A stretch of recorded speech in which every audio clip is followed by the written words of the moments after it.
जीतेंगे हम ये वादा करो, कोशिश हमेशा ज्यादा करो, किस्मत भी रूठे पर हिम्मत ना टूटे, मजबूत इतना इरादा करो। नमस्कार दोस्तों, स्वागत है आप सभी का मेरे YouTube channel English with Sandy sir में। दोस्तों, जैसा कि आप सभी को पता है कि अभी एग्जामिनेशन टाइम चल रहा है, तो फिर मैंने ये डिसाइड किया कि मैं 9th क्लास के जो हैं उनके जो चैप्टर्स हैं उनके ऊपर मैं एक वीडियो बनाऊं, क्योंकि बच्चों की काफ़ी ज़्यादा डिमांड थी। ठीक है, तो आज हम चैप्टर जो करने वाले हैं वो reach for the top part first, जो कि संतोष यादव का है। आई होप कि आप सभी लोग संतोष यादव को जानते होंगे। संतोष यादव जो बेसिकली हमारे हरियाणा से बिलोंग करती हैं। ठीक है दोस्तों, तो चलिए बिना देरी किए हुए आगे बढ़ते हैं चैप्टर की तरफ। ठीक है, reach for the top part first, Santosh Yadav. चलो देखते हैं दोस्तों। अब देखिए, Santosh Yadav was born to a wealthy landowners in Joniawas village of Rewari district in Haryana. अब सभी को पता है कि जो संतोष यादव हैं वो कहाँ पे उनका जो जन्म हुआ था, वो एक अच्छे खासे लैंड ओनर थे, काफ़ी ज़्यादा अच्छे लैंड ओनर्स थे, उनके घर में हुआ था। और जोनियावास जो कि रेवाड़ी डिस्ट्रिक्ट के अंदर एक गांव है, जोनियावास क्या है, रेवाड़ी डिस्ट्रिक्ट के अंदर एक जोनियावास गांव है और हरियाणा डिस्ट्रिक्ट के अंदर ये पड़ता है, यहाँ पर उनका जन्म हुआ था। She was the youngest child, a sister of 5 elder brothers। और वो जो थी वो सबसे यंगेस्ट का क्या होता है बताओ? यंगेस्ट का मतलब होता है सबसे छोटी, और वो सबसे छोटी बहन थी कितने? अपने 5 भाइयों की। Due to the traditions she was forced to study in the village school. ठीक है, और ट्रेडिशन की वजह से आपको पता है कि जो पहले जो ट्रेडिशन था वो इतना नहीं होता था कि लड़कियों को नहीं पढ़ाया जाता था, उस हिसाब से हरियाणा में तो बहुत ज़्यादा होता था ये। तो इस वजह से, उस ट्रेडिशन की वजह से उसको फोर्स किया गया था कि उसे कहाँ स्टडी करनी पड़ी? स्कूल, जो कि विलेज के अंदर स्कूल थे उनके अंदर पढ़ना पड़ा उनको। Since childhood she was opposed to the customs, preferred wearing short in opposition to the traditional dresses like salwar और कमीज। ठीक है, और स्टार्टिंग से ही उसने अपोज करना स्टार्ट कर दिया था इन सारे ट्रेडिशंस का, जहां पर उसको बोला जाता था कि उन्हें शॉर्ट नहीं पहन सकती, वो ये कपड़े नहीं पहन सकती, वो नहीं पहन सकती, और उसे कहा जाता था कि उनके ट्रेडिशन के अकॉर्डिंग उसे क्या पहनना चाहिए? सलवार और कमीज पहननी चाहिए। ठीक है दोस्तों, आगे देखते हैं। At the age of 16, like other girls in the village, she was forced to get married, but she registered and instead upon getting married educated before getting married। ठीक है, insisted। अब क्या हुआ? अब जैसे ही आपको पता है गांव के अंदर 16, 17, 18 साल की उम्र के अंदर लड़कियों की क्या कर दी जाती है? शादी कर दी जाती है। तो इसी हिसाब से इनकी भी क्या करने की डिसाइड कर लिया, इनका भी यही सोच लिया। किसका? जो आपकी संतोष यादव है, संतोष यादव को भी बाकी लड़कियों की तरह क्या किया गया था? फोर्स किया गया था क्या कि उनकी भी शादी कर दी जाएगी। लेकिन जो है संतोष यादव, उन्होंने इंसिस्ट किया, इस चीज़ का मना किया, इस चीज़ को अपोज किया और कहा कि मैं तब तक शादी नहीं करूंगी जब तक मुझे जो है हायर एजुकेशन नहीं मिल जाती, और इस चीज़ के लिए उन्होंने अपोज किया। सी took admission in a school in Delhi but her parents refused to support her। और उन्होंने इस चीज़ का अपोज किया कि घर वाले जो शादी करना चाहते थे, लेकिन उन्होंने कहा कि मैं हायर स्टडी करना चाहती हूँ इस चीज़ के लिए। और फिर उन्होंने क्या किया, जो है 16 साल की उम्र में उन्होंने अपना घर छोड़िया, और घर छोड़कर वो कहाँ चले गई? दिल्ली चले गई। और दिल्ली जाके उन्होंने एक स्कूल के अंदर एडमिशन ले लिया। स्कूल में एडमिशन लेने के बाद उनके जो पेरेंट्स थे, किसके? संतोष यादव के पेरेंट्स ने मना कर दिया कि वो संतोष यादव को सपोर्ट नहीं करेंगे। ठीक है, she accepted it and decided to work part time work to fund her schooling fee.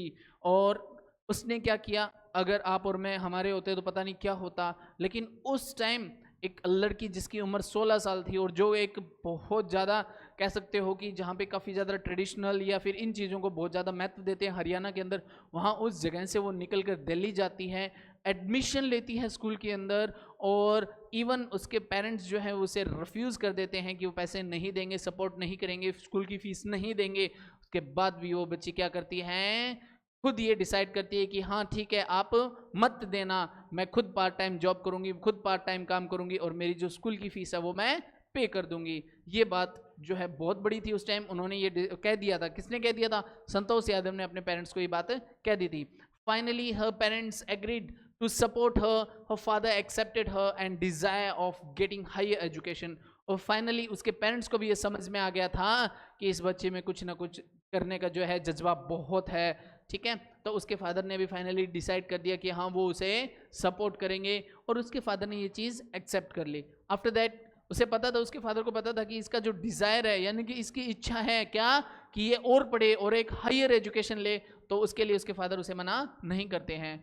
After high school Santosh join the Maharani college at Jaipur and lived at the Kasturba hostel. और जैसे ही उसका हाई स्कूल जो दिल्ली के अंदर कंप्लीट हो गया था, उसके बाद उसने महारानी कॉलेज जो है कहाँ पर है, जयपुर के अंदर है, वहाँ उसने एडमिशन ले लिया। और महारानी कॉलेज के जयपुर में के बाद उन्होंने कौन से हॉस्टल में रहने लगे, कस्तूरबा हॉस्टल के अंदर वो रहने लगी, ठीक है। There she saw the villagers climb the Aravalli hills and was curious to know what was at the other side of this hills, ठीक है। अब क्या हुआ, अब आपको पता है कि जो जयपुर है, जयपुर के अंदर अरावली हिल्स है, ठीक है ना। तो वो क्या हुआ, जहाँ कस्तूरबा जो हॉस्टल था ना, कस्तूरबा हॉस्टल गर्ल्स हॉस्टल था, उस हॉस्टल के सामने क्या होता था बच्चों, अरावली जो है पर्वत थे, अरावली माउंटेन्स थे, ठीक है। तो ये अरावली जो थे ना, अरावली माउंटेन्स जो थे ना, इन पे जो है अक्सर वो क्या करती, विलेजर्स यानी कि जो गांव के जो लोग होते हैं, उन लोगों को वो देखती क्या कि वो लोग क्लाइंब कर रहे हैं, और संतोष यादव के मन में ये होता कि वो लोग जा कहाँ रहे हैं, या फिर ये जो पहाड़ है, ये जो अरावली है, इसके दूसरे साइड क्या है, ये जानने की जो है इच्छा बहुत ज़्यादा होती थी, बहुत ज़्यादा इसका मन करता था कि क्या होता है उस साइड जाके देखूं। She joined a group of mountaineers there and hence undertook her first climbing expedition. अब क्या हुआ, एक दिन उसने ये डिसाइड किया कि हाँ मैं भी जाऊंगी। तो वो क्या करती है, संतोष यादव कस्तूरबा हॉस्टल से निकलती हैं और वहाँ पे जाती हैं। कुछ लोग क्या कर रहे होते हैं, कुछ लोग वहाँ पे माउंटेन के ऊपर चढ़ने की कोशिश कर रहे होते हैं, जा रहे होते हैं, वहाँ पे उन्होंने प्लान बनाया होता है। संतोष यादव उनसे जाके पूछती है कि क्या मैं आप लोगों के साथ क्लाइंबिंग कर सकती हूँ। तो उन लोगों ने उसको मना नहीं किया और एक्सेप्ट किया उनको कि हाँ चलो, हाँ आप हमारे साथ क्लाइंबिंग कर सकते हो। वो संतोष यादव का फर्स्ट क्लाइंबिंग था, ठीक है दोस्तों। उसके बाद within 4 years in 1992 she climbed Mount Everest.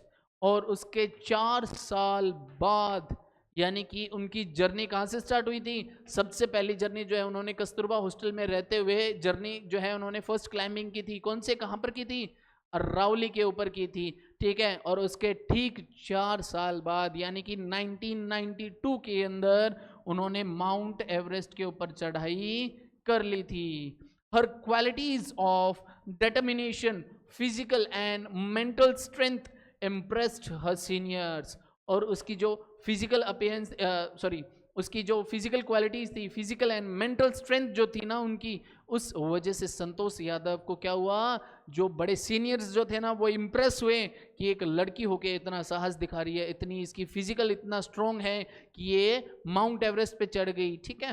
After that her fellow climbers appreciated her and concern for others and willingness to work in a team. और उसके जो फेलो थे यानी उसके जो क्लाइंबर साथी जो थे ना, उन्होंने सब ने उसे अप्रिशिएट किया।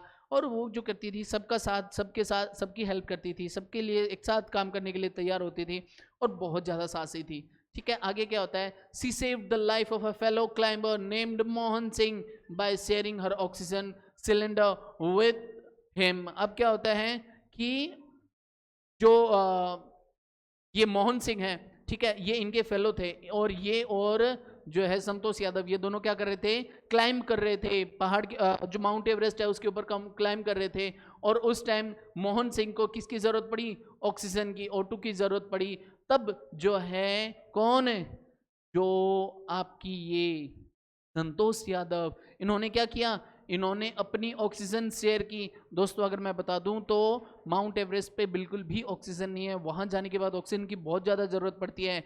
अगर संतोष यादव उनके साथ शेयर कर लेती है तो हो सकता था संतोष यादव को आगे ज़रूरत पड़ सकती तो क्या होता। लेकिन संतोष यादव ने ये बिना सोचे, बिना कुछ समझे, और उन्हें ये लगा कि वो जो है उनके एक फेलो मोहन सिंह, उनकी जो तबीयत है वो काफ़ी ज़्यादा ख़राब हो रही है और उन्हें किसकी ज़रूरत है, ऑक्सीजन की। तो उन्होंने अपने सिलेंडर के साथ उनकी ऑक्सीजन शेयर कर ली, यानी एक सिलेंडर थी और एक सिलेंडर से वो दोनों ऑक्सीजन ले रहे थे। She joined an Indo-Nepalese women expedition and climbed Everest twice, thus becoming the first woman in the world to climb the peak twice, और एक बार तो वो चढ़ गई, उसके बाद दोबारा उन्होंने क्या किया, उन्होंने इंडो नेपालीज वुमेन जो है उनको ज्वाइन किया, इस ग्रुप को ज्वाइन किया, और वो दूसरी बार भी माउंट एवरेस्ट पे चढ़ गई, और दूसरी बार चढ़ने के बाद वो फर्स्ट वुमेन बन गई थी। ठीक है दोस्तों, पहली ऐसी महिला पूरे वर्ल्ड के अंदर जिसने माउंट एवरेस्ट के ऊपर कितने बार चढ़ाई की थी, 2 बार चढ़ाई की थी। ठीक है दोस्तों, और ये बहुत बड़ी प्राउड की मोमेंट थी इंडिया के लिए भी बहुत ज्यादा। ठीक है, Santosh Yadav can not describe the immense feeling of happiness and pride when she was on the top of the world. और जो संतोष यादव है, ये अपनी हैप्पीनेस जो है वो डिस्क्राइब नहीं कर पा रही थी, कितनी ज़्यादा खुश थी, कितनी ज़्यादा खुश थी ये, और इतनी ज़्यादा कि पूछ नहीं सकते। और पूरे टॉप ऑफ वर्ल्ड, यानी कि आपको पता है कि अगर बात करें हम पूरे वर्ल्ड का जो top of the most top world क्या है या टॉप पार्ट क्या है अपने पूरे वर्ल्ड का, तो वो माउंट एवरेस्ट है। ठीक है, as she hoisted the Indian flag she felt proud to be an Indian. एक बात देखो, कितने इमोशंस होंगे उस टाइम, कितनी ज़्यादा फीलिंग होगी उस टाइम, कितना ज़्यादा इमोशनल मोमेंट होगा वो, जब पूरे वर्ल्ड के टॉप पार्ट पर इंडिया का फ्लैग लहरा रहा था दोस्तों। और ये सब किसकी वजह से हुआ था, ये सब संतोष यादव की वजह से हुआ था। उन्होंने बहुत साहस, जज्बा है उनमें जो उन्होंने ये करके दिखाया था। सच में बहुत ज़्यादा इमोशनल मोमेंट था, पूरे इंडिया के लिए बहुत साहस भरा ये मोमेंट था दोस्तों। ठीक है, being an environmentalist, she brought down 500 kilograms of garbage from the Himalayas। और साथ साथ में ये माउंटेनियर होने के साथ साथ ये क्या थी, एक एनवायरमेंटलिस्ट भी थी, और इन्होंने नेचर को साफ करते यानी एनवायरमेंट को साफ रखने के लिए जो है क्या किया, जो माउंट एवरेस्ट है उससे उतरते वक्त रास्ते में इन्होंने 500 किलो कचरा, जो 500 किलोग्राम गार्बेज कचरा जो होता है वो ये अपने साथ लेके आई। ठीक है, ये थी स्टोरी किसकी, संतोष यादव की। बहुत ज़्यादा मोटिवेट करने वाली स्टोरी थी कि एक लड़की जो बस ऐसे ही मतलब जुनून पैदा कर लेती है और एक पागलपन होता है उसके दिमाग में, क्या कि मुझे माउंट एवरेस्ट पे चढ़ना है, मुझे सक्सेस होना है, मुझे मेरे पेरेंट्स के लिए कुछ करना है, मुझे मेरे देश के लिए कुछ करना है, और वो सच में कुछ कर दिखाती है। ठीक है, तो आगे देखते हैं क्वेश्चन आंसर्स। आई होप कि अब तक क्लियर हो चुका होगा आपको पार्ट फर्स्ट। देखिए question answers, how was Santosh Yadav different from other girls in her village. देखिए सीधी सी बात है कि संतोष यादव किस तरह से डिफरेंट थी। बाकी लड़कियां जिनकी शादी किया कर दी जाती थी 16 साल की उम्र में, तो वहां पर संतोष यादव ने मना किया, तो किस तरह से ये जो एक तरह से बताना है कि डिफरेंट थी। संतोष यादव वो different from other girls in her village, she not contented the traditional way of life, और उसने जो है ट्रेडिशनल लाइफ जो है उसको बिल्कुल भी नहीं अपनाया। She had begun living a life on her own terms from the very beginning, और उसने पहले से ही डिसाइड कर लिया था कि उसकी लाइफ जो है वो अपने ओन टर्म्स, अपने हिसाब से वो जिएगी। She did not wear traditional Indian dresses meant for village girls, और उसने जो इंडियन ट्रेडिशनल गर्ल्स के लिए जो अपने गाँव के अंदर जो ट्रेडिशनल ड्रेसेस होती हैं जैसे सलवार कमीज़, तो उसने वो स्टार्टिंग से ही मना कर दिया, वो स्टार्टिंग से ही नहीं पहना, तो वो कहीं ना कहीं वो अपोज करती थी। बाकी जो गर्ल्स थी वो उसे एक्सेप्ट कर लेती थी, तो कुछ इस तरह से ये अलग है उनसे। What decision Santosh had to take when she turned 16, और जब संतोष यादव 16 साल की उम्र की हुई तब उसे क्या क्या डिसीजंस लेने पड़े थे, किस तरह के डिसीजंस लेने पड़े थे। तो देखो, when Santosh Yadav turn 16 it was the time for her to get married like other girls. जैसे कि तुम्हें पता है संतोष यादव को भी फोर्स किया गया था कि जब 16 साल की लड़की, यानी कि गांव के अंदर क्या होता था 16 साल की लड़कियों की शादी कर दी जाती थी। उस टाइम में संतोष यादव जब 16 साल की हुई तो तब इसे भी ये कहा गया था कि इसकी भी शादी करवा दी जाएगी। लेकिन most of the girls of her village got married when they turned 16. Her parents also pressed for her marriage, but Santosh refused to get married at an early age. She decided to continue her education. और बहुत सारी लड़कियां जो उसके गांव की थी, जब उनकी 16 साल की उम्र होती तो उनकी शादी कर दी जाती थी, लेकिन इसकी शादी नहीं हुई। इसने फाइनली ये डिसाइड किया कि ये क्या करेगी, ये आगे जो है कंटिन्यू करेगी अपनी जो स्टडीज़ हैं, और एक ब्राइट फ्यूचर दिख रहा था इसे, इसलिए इसने मना कर दिया। Next, what did her seniors think about Santosh ability as a climber, और उसके सीनियर्स को क्या लगता था उसकी मतलब क्लाइंबर क्या होता है, क्लाइंबर का मतलब जो है माउंटेन्स के ऊपर चढ़ने वाले, तो ये क्लाइंबर थी। इस क्लाइंबर की एबिलिटी के बारे में वो क्या कहते हैं, तो देखो, Santosh was always appreciated by her seniors for her abilities and leadership qualities. जो संतोष थी ना वो हमेशा अप्रिशिएट का मतलब होता है कि वो सब लोग हमेशा उसे मान बढ़ाते थे, एक तरह से उसके लिए वाहवाही करते थे, उसको बहुत ज़्यादा अप्रिशिएट करते थे। किसके लिए? उसकी एबिलिटी, कौन सी एबिलिटीज़? माउंटेनियरिंग की एबिलिटी और लीडरशिप क्वालिटी की वजह से उसको बहुत ज़्यादा अप्रिशिएट किया जाता था। They found her climbing skills, physical fitness and mental strength admirable. बहुत ज़्यादा जो अच्छी थी इनकी, जो फिजिकल फिटनेस बहुत ज़्यादा अच्छी थी, मेंटल स्ट्रेंथ जो एक सोचने की जो शक्ति थी वो काफ़ी ज़्यादा अच्छी थी, और ये सब उसे एडमायरेबल थी, मतलब बहुत ज़्यादा ये कह सकते हो कि इम्प्रेसिव थी काफ़ी ज़्यादा। Her helping nature brought her very close to her fellow climbers. और मैंने जैसे कि आपको पहले बताया था उनका नेचर कैसा था, हेल्पिंग नेचर था। वो हमेशा रेडी होती थी हर एक आदमी, हर एक जो उनका फेलो होता था, जो उनका साथी होता था, हर एक की हेल्प करने की जो है उनकी आदत रहती थी और हमेशा हेल्प करती थी। तो इसी वजह से वो काफ़ी ज़्यादा क्लोज थी अपने क्लाइंबर्स के। ठीक है, next, how did Santosh save the life of a fellow climber Mohan Singh. ये अभी हमने देखा था कि वो फेलो मोहन सिंह जो होते हैं उनकी लाइफ कैसे बचाती है। तो क्या करती है वो जब माउंट एवरेस्ट पे जा रहे होते हैं तो उस टाइम मोहन सिंह की जो है ऑक्सीजन खत्म हो जाती है, तो उस टाइम वो मोहन सिंह के साथ ऑक्सीजन शेयर करती है और उसकी ऑक्सीजन शेयर करने के बाद उनके साथ उनकी जान बचा ली जाती है। During one of her expedition to the Mount Everest she saved the life of her fellow climber Mohan Singh who was short of oxygen. When Santosh noticed him dying, she shared her oxygen with him and saved his life. ठीक है, तो next, determination and correct choice of the path always lead to success. Do you agree? Elaborate with the reference to the success story of Santosh Yadav. ये भाई important question है इस chapter से कि determination and correct choice of path always lead to success. कि अगर आप में साहस शक्ति है और आपने सही रास्ता चुना है तो वो हमेशा डेफिनेटली आपको किसकी तरफ लेके जाएगा? सक्सेस की तरफ लेके जाएगा। क्या आप इस चैप्टर से एग्री करते हो, संतोष यादव से एग्री करते हो कि संतोष यादव ने सही रास्ता चुना और साथ में उसके पास उसका साहस भी था उसके पास, जो उसको आगे मोटिवेट करता रहा बढ़ने को, और फाइनली वो सक्सेस हो गई? तो इसका आंसर देखिए, Santosh Yadav was quite determined to choose her correct path. Born in a traditional family, she had to face many difficulties and opposition from her own family. ठीक है, ये तो पता ही था कि एक बहुत ज़्यादा ट्रेडिशनल फैमिली से बिलोंग करती थी, तो उसको बहुत सारी चीज़ों का अपोज करना पड़ा था। उसकी फैमिली को, उसके ट्रेडिशन के, उनके गांव वालों को उसको अपोज करना पड़ा था, तो उनके लाइफ में बहुत ज़्यादा डिफिकल्टीज जो है वो आई थी। आगे हम बात करते हैं, Her parents wanted to get married at the age of 16. She firmly opposed and warned that she would never get married unless she got proper education. और उसके पेरेंट्स ने उसे अपोज किया था कि 16 इयर्स हो चुकी थी, तो उसके पेरेंट्स ने उसे अपोज किया कि उसकी शादी कर देनी चाहिए, लेकिन उसने अपोज किया कि उसकी शादी नहीं करनी चाहिए, लेकिन उनके पेरेंट्स जो है उसको काफ़ी ज़्यादा फोर्स करते थे कि उसकी शादी करनी है। ठीक है, लेकिन उसने वार्न कर दिया अपने घर वालों को, क्या कि जब तक मुझे प्रॉपर एजुकेशन नहीं मिलती तब तक वो शादी नहीं करेगी या फिर कभी शादी नहीं करेगी। She went to Delhi and got herself enrolled without her father's permission. She decided to work part-time to meet her educational expenses. ठीक है, जैसे कि आपको पता है कि वो अपने बिना फादर की परमिशन के, मतलब उनके फादर की, अपने फादर से परमिशन लिए बिना कहाँ चली जाती है? वो दिल्ली चली जाती है, और दिल्ली जाके वहाँ पे क्या करती है? वहाँ पे खुद के लिए एनरोल करती है, एडमिशन करवा देती है स्कूल के अंदर, और ये डिसाइड करती है कि खुद पार्ट टाइम जॉब करके क्या करेगी? जो फीस है स्कूल की वो अफोर्ड करेगी और पे करेगी। She went to the Jaipur and joined the Mountaineering Institute.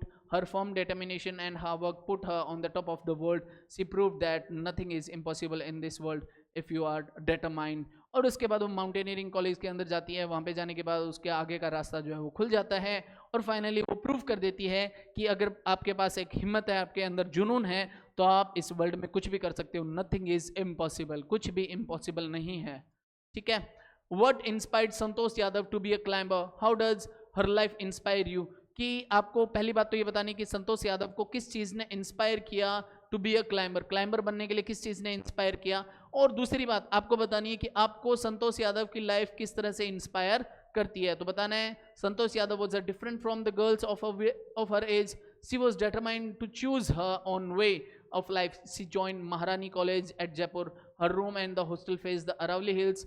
One day she saw some villagers climbing the hills. She was fascinated to see them. She decided to climb the hills. यानी कि वो कहाँ से fascinate, कहाँ से उन्होंने ये decide किया था? तो ये जब ये अपने कॉलेज के बाहर, यानी कि जब ये मैंने आपको बताया था कस्तूरबा हॉस्टल के बाहर जो वहाँ ये दिखाई देता था, अरावली हिल्स जो दिखाई देती थी, वहाँ पे इन्होंने देखा था कि अक्सर जो इनके गांव के जो विलेजेस जो थे ना, इनके गांव के नहीं, वहाँ के रहने वाले जो लोग थे वो अक्सर जो हैं क्लाइंबिंग करते थे। और हमेशा इनके दिमाग में एक था कि ये जो अरावली है इसके दूसरी साइड क्या है, इस चीज़ की जो जिज्ञासा थी जानने की, इस चीज़ की वजह से इनका जो है इंटरेस्ट एक तरह से बढ़ता गया।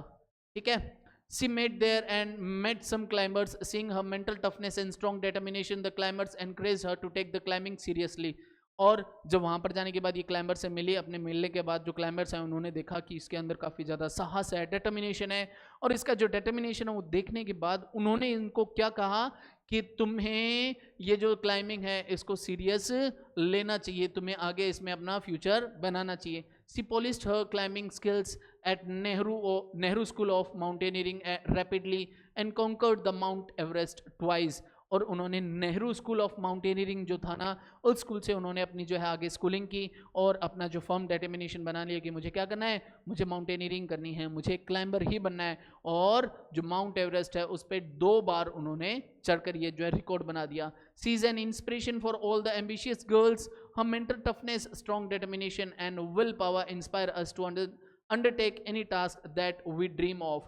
For nothing is impossible if one is determined and clear about one's aim, like संतोष। ठीक है। और ये जो है हर एक लड़की के लिए एक तरह से इंस्पिरेशंस है, जिनको एक बात बताऊं, जिनको उसकी फैमिली ने सपोर्ट नहीं किया, वो अकेले बिना अपने पेरेंट्स के डिसीजन के इतना बड़ा स्टेप उठा लिया। तो सोचो अगर आपको आपके पेरेंट्स इतना सपोर्ट करते हैं तो आप पता नहीं क्या कर सकते हो। तो एक आपका अगर अभी तक डिटर्मिनेशन नहीं बनाया, आपका एक एम नहीं बनाया, तो दोस्तों अपना एम बना लेना। अभी जिंदगी अभी बहुत बाकी है, तो एक एम बना लो और अपनी ज़िंदगी को उस एम की तरफ लेके चलो। ठीक है। तो आज मेरे हिसाब से ये लास्ट था। ठीक है। आज हमने ये जो चैप्टर है इसका पार्ट फर्स्ट कर लिया, पार्ट सेकंड भी आपका जल्द आ जाएगा। ठीक है। तब तक जय हिंद, जय भारत।